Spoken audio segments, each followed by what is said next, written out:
Israel হবে এই বিশ্বের নেতৃস্থানীয় রাষ্ট্র, এটাতে কোনো ডাউট নাই, সে হবেই, এবং অলরেডি সে হয়ে গেছে।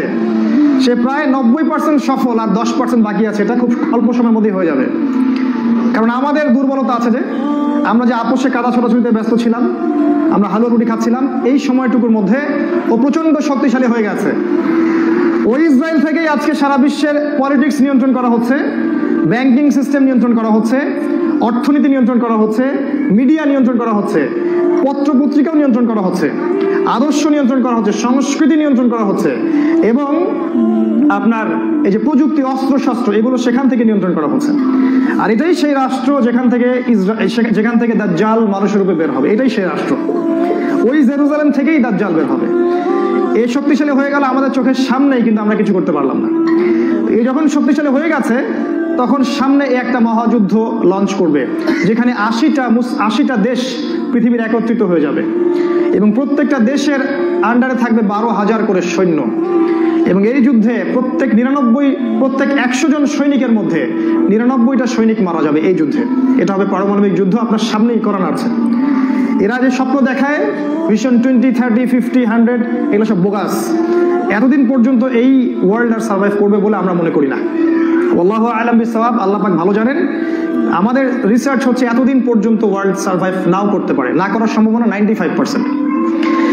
এই মালহামা পরে ইমামুল মাহদী আসবেন শেষের দিকে, এবং তিনি মুসলিমদের হাল ধরবেন, এবং প্রচুর সংখ্যক মুসলিম এই যুদ্ধে মারা যাবে। প্রচুর সংখ্যক, প্রচুর, তাদের সংখ্যা অগণিত। কিছু মুসলিম যুদ্ধের মাঠ থেকে পালিয়ে যাবে, যাদেরকে আল্লাহ পাক মাফ করবেন না, আর অল্প কিছু মুসলিম বাকি থাকবেন, যাদের হাতে আল্লাহ রাব্বুল আলামিন এই যুদ্ধের শেষের দিকে গিয়ে বিজয় দান করবেন ইনশাআল্লাহ। এবং আমাদের খোরাসান থেকেও একটা বাহিনী যাবে, যারা জেরুজালেম পর্যন্ত পৌঁছে যাবে, ইমামুল মাহদীর সাথে যোগ দিবে। পৃথিবীর কোন শক্তি, নবীজি বলেছেন, পৃথিবীর কোন শক্তি তাদের পথে বাধা হয়ে দাঁড়াতে পারবে না। তিনি বলেছেন, তোমরা যদি হামাগুড়ি দিয়ে হয় বা বরফের উপর স্ক্রল করেও হয়, তোমরা যদি ওদেরকে পেয়ে যাও তাহলে তাদের সাথে যুক্ত হইও। এটা নসিহত নবী সাল্লাল্লাহু আলাইহি ওয়াসাল্লামের। এটা আসবে সামনের এই সময়টা। এই মালহামা পরে যখন মুসলিমরা আবারও বিজয়ের আসনে আসবে, তখন মুসলিমরা জয় করবে কনস্টান্টিনোপল বা তুরস্কের ইস্তাম্বুল। এটা এখন নেটোর হাতে চলে গেছে, এটা আবারও মুসলিমদের হাতে চলে আসবে। তারপর ঘোষণা করা হবে যে মাসিহুদ দাজ্জাল মানুষের রূপে বের হয়েছে। কোথায়? ওই জেরুজালেমে। তখন মুসলিমরা সেখানে ছুটবে। দাজ্জালের বাহিনীর সাথে মুসলিমদের ব্যাপক ফাইট হবে, কিন্তু মুসলিমরা তাদের সাথে পেরে উঠবে না। কেন পেরে উঠবে না? কারণ আল্লাহ পাক দাজ্জালকে এজন্য এভাবেই সৃষ্টি করেছেন। সে একটা পরীক্ষা, একটা ফিতনা। তার হাতে আল্লাহ পাক প্রচুর ক্ষমতা দিবেন। সে বৃষ্টি বর্ষণ করতে পারবে, সে প্রযুক্তি নিয়ন্ত্রণ করবে, সে আকাশ নিয়ন্ত্রণ করবে, সে প্রত্যেকটা শহরে প্রবেশ করবে, প্রতিটা শহরে। সে খুব দ্রুত ফ্লাই করতে পারবে। তার হাতে খাবারের মজুদ থাকবে, মানুষকে দুর্ভিক্ষের মধ্যে সে ফেলে দিবে। যারা তার আনুগত্য করবে সে তাদেরকে খাবার দিবে, মানে ইকোনমিক প্রোগ্রেস দিবে। যারা ওকে অনুসরণ করবে সে তাদেরকে সোনার রূপা দিয়ে দিবে। যারা ওকে অস্বীকার করবে সে তাদেরকে দুর্ভিক্ষ দিবে, মেরে ফেলবে। এক কথায় যারা দাজ্জালকে অনুসরণ করবে তাদের প্রত্যেককে দাজ্জাল প্রোগ্রেস দিবে, উন্নতি অগ্রগতি দিবে, তাদের জিডিপি বাড়তে থাকবে এক কথায়। আর যারাই মাসিহুদ দাজ্জালের বিরোধিতা করবে তাকে সে একদম ধ্বংস করে ফেলবে, একদম ধ্বংস। অর্থনৈতিক দিক থেকে, শারীরিক দিক থেকে রাষ্ট্রগুলো আক্রমণ করবে, সে পুরো ম্যাসাকার করে ফেলবে। তার হাতে আল্লাহ পাক এরকম ক্ষমতা দিবেন। এই জন্য মুসলিমরা তাদের সাথে পেরে উঠবে না। তাহলে কি হবে? আল্লাহ রাব্বুল আলামিন তখন মুসলিমদের দোয়া কবুল করবেন এবং ঈসা আলাইহিস সালামকে আকাশ থেকে পাঠাবেন এই পৃথিবীতে আবারও ইনশাআল্লাহ। এবং ঈসা আলাইহিস সালাম সিরিয়ার দামেস্কে সাদা মিনারের উপরে নামবেন, এবং ইমামুল মাহদীও সেখানে থাকবেন। সেখানে ফজরের নামাজ পড়া হবে, ইমামুল মাহদী ইমামতি করবেন, আর এই ঈসা আলাইহিস সালাম পিছনে মুক্তারি হয়ে থাকবেন। এটা আমাদের জন্য গর্বের বিষয়।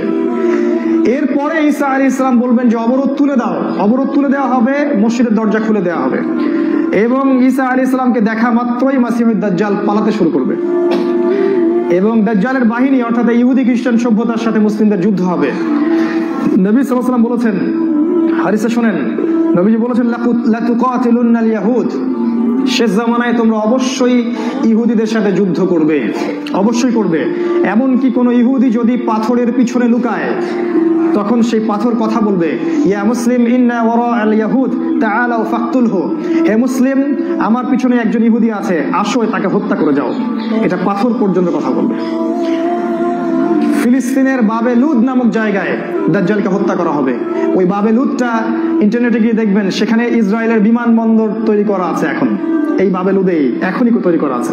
আমি একটু আগে বললাম যে দাজ্জাল আকাশ নিয়ন্ত্রণ করবে, ওই বাবে লুদের এয়ারপোর্ট থেকেই সে আকাশ নিয়ন্ত্রণ করবে। আমার মত এটা আমার মত, আমার বুঝ এটা। ওই বাবে লুদে সবচেয়ে বড় একটা এয়ারক্রাফটের ঘাঁটি তারা মজুদ করেছে এই বাবে লুদের মধ্যে, প্যালেস্টাইনে। আর ওই জায়গায় ঈসা আলাইহিস সালাম এই মাসিহুদ দাজ্জালকে হত্যা করবে। এরপরে ঈসা আলাইহিস সালাম জেরুজালেম থেকে ইমামুল মাহদিকে সাথে নিয়ে পুরো বিশ্বে ইসলামী খেলাফা বাস্তবায়ন করবে, পুরো বিশ্বে। নবীজি বলেছেন, একটা পাকা বাড়ি, একটা কাঁচা বাড়িও বাদ থাকবে না যেখানে ইসলামের কালিমা লা ইলাহা ইল্লাল্লাহ প্রবেশ করবে না। একটা কাঁচা বাড়ি, একটা পাকা বাড়িও বাদ থাকবে না। এরপরে ঈসা আলাইহিস সালাম 40 বছর এই পৃথিবীতে ইসলামী খেলাফা বাস্তবায়ন করবেন। নবীজি বলেছেন, পৃথিবীতে কোনো জুলুম থাকবে না, কোনো রকমের অন্যায় পাপাচার থাকবে না। বাঘে এবং হরিণে এক ঘাটে পানি খাবে, কেউ কারো প্রতি কোনো অবিচার করবে না। এক একটা ফল হবে বিশাল বিশাল, আল্লাহ পাক বরকতের দরজা সব খুলে দিবেন। প্রচুর বৃষ্টিপাত হবে, মাটি উর্বর হবে, প্রচুর সুজলা সুফলা হয়ে যাবে এই পৃথিবীতে। আবারও আগের অবস্থায় চলে আসবে পৃথিবীটা ইনশাআল্লাহ।